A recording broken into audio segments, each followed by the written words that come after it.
Luka Elzner, to je bil vaš prvi zimski odmor v vlogi pomočnika trenerja. Ali ste se predali vsem prazničnim dobrotam ali ste ostali skromni in skrbni do svojega telesa?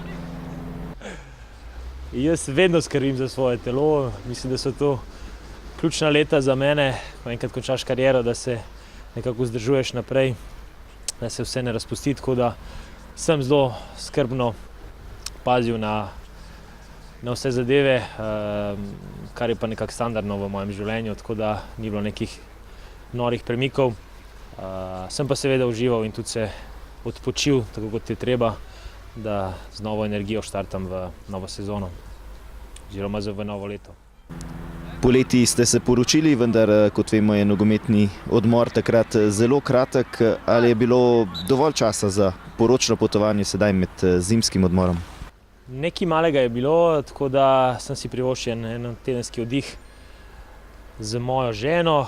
Končno sva našla po 2 letih majčkeno časa za ta prave počitnice in moram reči, da je to bil velik plus in so se tako dobro odvile, da dejansko sem prišel nazaj popolnoma spočit.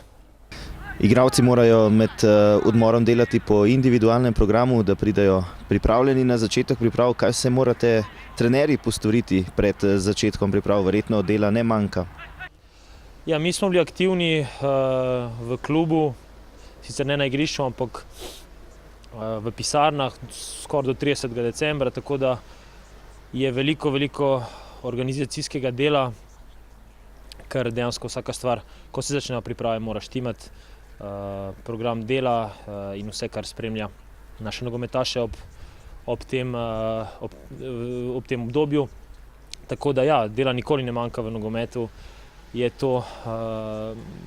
So to dnevi zelo dolgi, ko se lotiš neke zadeve in je treba, če delaš nekako v profesionalnem svetu, vsak detalj zelo precizno pripraviti. Upravili ste tudi testiranje, kakšni so izsledki, so bili igralci pridni in delavni na dopustu? Upravili smo do sedaj več kot polovico testiranj, ki smo jih imeli v planu, tako da moram reči, da prva slika kaže zelo dobro in razen 2-3 izjeme je slika, kar se tega tiče, odlična, tako da je več kot očitno, da so zelo profesionalno jemali ta odmor. Prvih nekaj dni zdaj za vami, kakšna je delovna vnema? Zahtevnost na treningih je še veliko večja, kot je bila prej. To je tudi nekako plan trenerja, da se stopnjujejo zahteve in da je kvaliteta igre in ta kondicijska priprava še na višjem nivoju, tako da fantje ogromno delajo, veliko energije vlagajo in so na tem področju, bom rekel, presenetljivo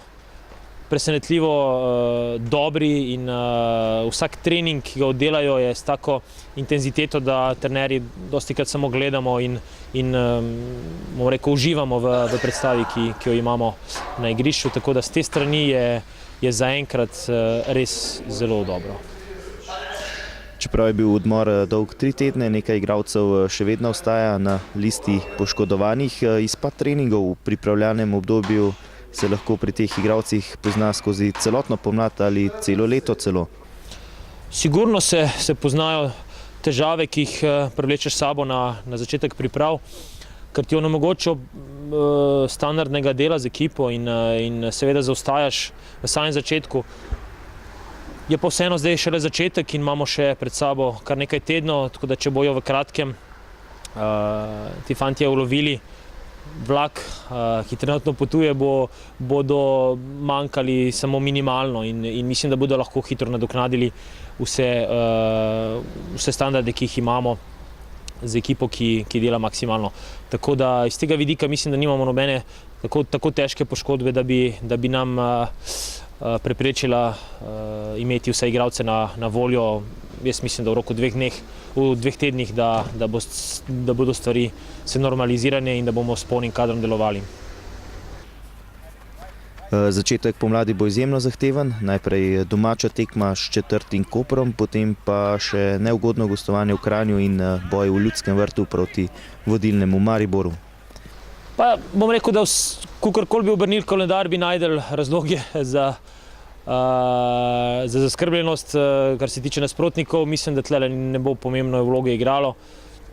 Vsakega nasprotnika bomo mogli premagati, če si bomo želeli biti pri vrhu.